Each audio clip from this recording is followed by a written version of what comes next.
मराठा समाजाच्या बाजूने काल महाराष्ट्र सरकारने एक जी.आर. काढला, निर्णय झाला आणि त्यानंतर 5 दिवसांपासून आझाद मैदानावर मनोज जरांगेंचं जे उपोषण होतं ते काल अखेर संपलं।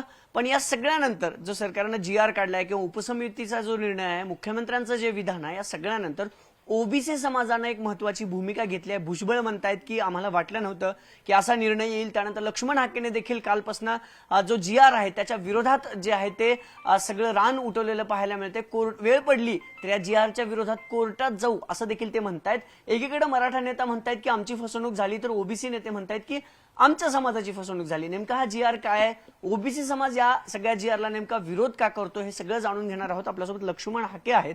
कालपासून त्यांनी या जी.आर.ला विरोध केला, जी.आर. घेऊन ते हातात बसलेले आहेत। मराठा समाज म्हणतोय, काही नेते म्हणतायत, वकील काही म्हणतायत की आमची फसवणूक झाली, तुम्ही म्हणताय की तुमची फसवणूक झाली। नेमका हा जी.आर. काय आहे, फसवणूक काय झाली आणि ओबीसी म्हणून तुमची भूमिका काय? हे बघा, हा जी.आर. 3 पानाचा जी.आर. आहे। या 3 पानाची प्रस्तावना एवढी मोठी, ही कॉन्ट्राडिक्ट अशी प्रस्तावना या जी.आर.च्या विरोधामधलीच आहे। त्यामुळे हे आता कोर्टात जे काय व्हायचं ते होईल। पण त्याच्यामधली एक शेवटची लाईन, प्रस्तावनेमधली एक शेवटची लाईन मी तुम्हाला वाचून दाखवतो। आणि हे कसं बेकायदा, संविधान विरोधी आणि ओबीसीच्या सामाजिक मागासांच्या साठी जो ओबीसी प्रवर्ग आहे त्या प्रवर्गाचा कसं उल्लंघन झालंय हे मी तुम्हाला या प्रस्तावनेमधली शेवटची ओळ वाचून दाखवतो। ओबीसी समाजावर जो अन्याय झाला असं म्हणताय तुम्ही? प्रश्नच नाही। हे बघा, त्याचा जो उद्देश आहे तो एका ओळीमधला उद्देश या जी.आर. मधला मी तुम्हाला वाचून दाखवतो। मराठा समाजास जात प्रमाणपत्र मिळण्याच्या प्रक्रियेत अधिक सुलभता यावी याकरता शासन खालीलप्रमाणे निर्णय घेत आहे। मराठा समाजास जात प्रमाणपत्र मिळण्याच्या प्रक्रियेत अधिक सुलभता यावी याकरता शासन खालीलप्रमाणे निर्णय घेत आहे। मराठा समाजाला ओबीसी मध्ये इन्क्लुजन करायला अनेक न्यायालयांनी नकार दिलेला आहे। सर्वोच्च न्यायालयाने नकार दिलेला आहे, अनेक बॅकवर्ड कमिशननी नकार दिलेला आहे। यांचा उद्देशच असा आहे की मराठा समाजास प्रमाणपत्र मिळणं। आणि आता परत या जी.आर. मध्ये खाली असं म्हटलंय की स्थानिक चौकशी करून, स्थानिक चौकशीमध्ये संबंधित जातीचा दावा करणाऱ्या व्यक्तीचे गावातील, कुळातील आणि नातेसंबंधातील व्यक्ती त्याच्याकडे जर हे सर्टिफिकेट असेल तर त्यानं जर एक ऍफिडेव्हिट दिलं तर त्या माणसाला सर्टिफिकेट चौकशी करून द्या। म्हणजे समजा तुमच्याकडे सर्टिफिकेट आहे कुणबीचं आणि मी जर तुम्हाला म्हटलं की प्रतिज्ञापत्र करून मला कुणबीचं, तर ते शक्य होणार आहे? काय शक्य होणार आहे। आणि फक्त नात्यातलं नाही तर गावातलं पण म्हटलंय त्यांनी। नात्यातलं तर आलंच, गावातलंही आलं आणि परत कुळातलंही आलं। मग आता नातं कोणतं नातं? लग्नानंतरचं नातं का लग्ना अगोदरचं नातं? समजा एखाद्या व्यक्तीनं आंतरजातीय विवाह केलाय, उच्चवर्णीयाबरोबर विवाह केलाय, समजा मारवाड्याबरोबर एखाद्या मुलानं विवाह केलाय, मग त्या मारवाडी माणसाला पण या आरक्षण द्यायचं? म्हणजे मुलीच्या साईडला? अरे नातेसंबंध म्हटलंय ना, गावातील, कुळातील आणि नातेसंबंधातील। मग नातेसंबंध कोणते? स्वजातीय, आंतरजातीय, काय याची व्याख्या काय? या शब्दाची व्याख्या किती फास्ट आहे।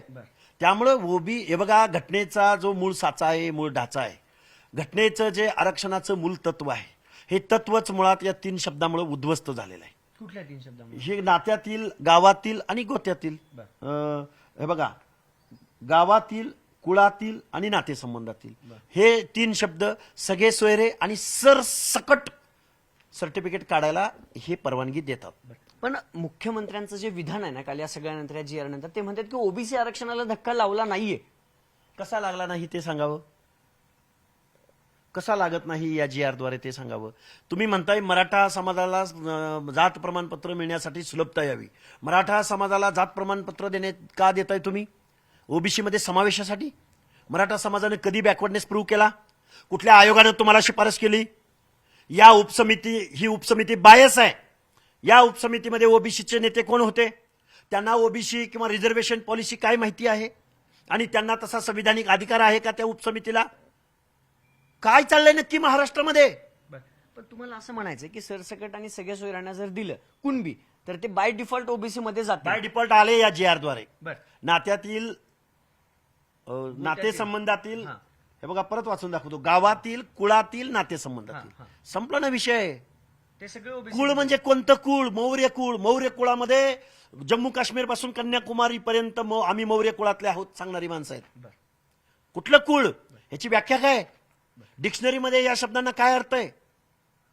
आपण ना थोडं गॅजेट्सवरती येऊया. हैदराबाद गॅजेटमध्ये ज्या याआधी देखील जरांगेंनी ती मागणी केली होती की हैदराबाद गॅजेटमध्ये मराठवाड्यातले जे आहेत सरसकट कुणबी मराठे, आता ते हैदराबाद गॅजेट, सातारा गॅजेट असे 2 गॅजेट पकडू आणि बॉम्बे गॅजेट. हे बघा, हा गव्हर्नमेंट रेझोल्युशन आहे. त्याच्यामध्ये कुठला प्रशासकीय विभाग वगैरे असं म्हटलं गेलेलं नाही किंवा म्हणता येणार नाही. ज्यावेळी गव्हर्नमेंट रेझोल्युशन पारित होतं त्यावेळी महाराष्ट्राच्या भौगोलिक सीमेमध्ये जे काही आहे ते त्यामध्ये महाराष्ट्र शासनाचा तो GR पारित होतो. ह्याच्यामध्ये हैदराबाद असो की सातारा असो की औंध संस्थान असो किंवा अजून कुठलं संस्थान फरक असो, पडणार नाही. काही फरक पडणार, काय संबंध येतो? हे असाच एक कागद ना वाशी मार्केटमध्ये एकनाथ शिंदेने दिला होता, तेव्हाही गुलाल उधळला होता. हे बघा, हा गव्हर्नमेंट रेझोल्युशन आहे. तोही गव्हर्नमेंट रेझोल्युशन होता. तोही गव्हर्नमेंट रेझोल्युशन होता. हा आम्ही आता कायद्याच्या भाषेत मी तुमच्या समोर बोलणार नाही. कायदा कायद्याचं काम करून घेईल. पण आता प्रॉब्लेम असा आहे की आता जो प्रभावित होणारा वर्ग आहे, अर्लियर जे कॉम्पिटेटिव्ह एक्झाम देत आहेत मुलं, जे कोण ऍडमिशन घेत आहेत किंवा जे उद्या पंचायत राजच्या निवडणुकीमध्ये उभे राहणारे काही घटक आहेत लोकल बॉडीजमध्ये, त्या लोकांच्या डायरेक्ट त्यांच्यावरती आता इमिजिएट प्रभाव होणार आहे. न्यायालयाचा निर्णय ज्यावेळी येईल त्यावेळी येईल. GR रद्द, खरा खोटा, संविधान विरोधी, कायदा विरोधी का कोर्ट ऑफ कंटेम्प्ट करणार आहे, त्याचा निर्णय येईल. पण तो निर्णय येईपर्यंत ज्या गोष्टी होतील त्या बेकायदा होतील आणि ओबीसीचं आरक्षण संपवणाऱ्या असतील, हे मी पूर्ण जबाबदारीनिशी तुमच्या समोर मांडू शकतो. फसवणूक नेमकी कुणाची केली सरकारने, तुमची की मराठा समाजाची? ओबीसीची फसवणूक केली. मराठा समाजाची फसवणूक होण्याचं कारण काय? GR दिलाय त्यांच्या मराठा हातात. नेता म्हणतायत असं. अरे त्यांच्या हातात GR दिलाय ना, ही थोडी इन्फॉर्मेशन आहे. शासनाच्या सहीचं कोण आहे? उपसचिव वर्षा देशमुख, उपसचिव महाराष्ट्र शासन. कशी फसवणूक आहे? फसवणूक कशी? GR म्हटलं गेलंय त्याच्यावरती, याचा नंबर दिला गेलेला आहे, वरती नंबर आहे याचा. सामाजिक न्याय व विशेष विभाग CBC 2025 क्र 129 मा व क होतात. काय अजून काय काय हे काय हा कागद काय GR आहे ना हा? पण तो कागद शिंदेनी पण दिला होता. माझा प्रश्न तोच आहे की वाशीला पण तोच कागद दिला होता ना, त्यानंतर पुन्हा जरांगे म्हणाले नाही का फसवणूक झाली. ते हे बघा, आता हा GR आहे ऑलरेडी, तर बोगस डॉक्युमेंटच्या द्वारे सर्टिफिकेट काढण्याचा प्रोग्राम चालू आहे. जो टेबला खालून चालू होता ते ह्या GR द्वारे आता टेबला वरून घ्या, असा याचा अर्थ होतो. सर्टिफिकेट बोगस वाटतील का आता, याचा सुळसुळाट होईल का? लाखो 25,000 रुपये पासून ते 5 लाख रुपयापर्यंत आता बोगस कुणबी सर्टिफिकेट इथल्या व्यवस्थेकडून दिली जात आहेत. आणि आता त्याला शासनाचं संरक्षण भेटलंय, मार्ग भेटलाय, GR भेटलाय. एक ऍफिडेव्हिट घ्यायचं आहे, ते पण ऍफिडेव्हिट किती रुपये किमतीचं ते पण बघावं लागेल. बरं, काल मुख्यमंत्री म्हणाले ना की ओबीसी आणि मराठा समाज समोर येणार नाही, तुमचं कुठलंही नुकसान आहे. मग मुख्यमंत्री तुम्हाला फसवतायत, खोटं बोलतायत मुख्यमंत्री? GR खोटं बोलतोय. GR कुणी काढला? मुख्यमंत्र्यांनी. मग GR खोटं बोलतोय.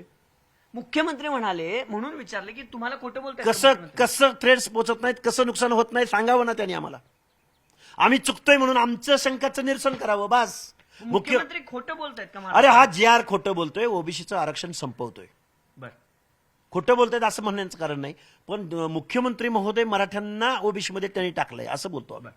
मला सांगा, आता यानंतर ओबीसी नेत्यांशी कुणाचं तुमचं बोलणं झालंय का? ओबीसीची भूमिका काय? आता GR तर आला, आता लागू झाला, जरांगेने गुलाल उधळला, सगळं झालं. ह्या GR नंतर तुमची भूमिका काय?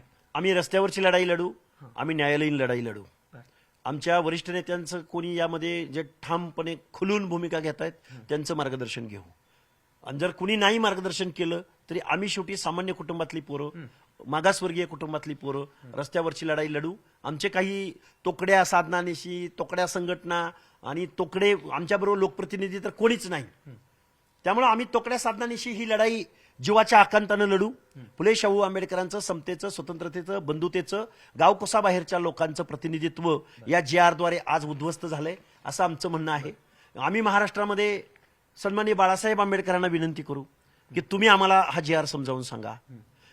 आम्ही ज्यांना ज्यांना हा कायदा कळतो, GR कळतो, त्या माणसांकडे जाऊ, त्यांचं मार्गदर्शन घेऊ आणि न्यायालयीन लढाई लढू आणि रस्त्यावरची लढाई लढू.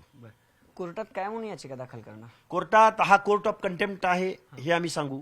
मराठा समाजाचं सामाजिक मागासले पण अनेक आयोगांनी, अनेक न्यायालयांनी, सर्वोच्च न्यायालयांनी 650 पानाचं 2021 साली अर्लियर अभि लेटेस्ट ते आपलं जयश्री पाटील केसमध्ये जे काही 650 पानाचं जजमेंट आहे त्याचं उल्लंघन आहे हे आम्ही दाखवून देऊ.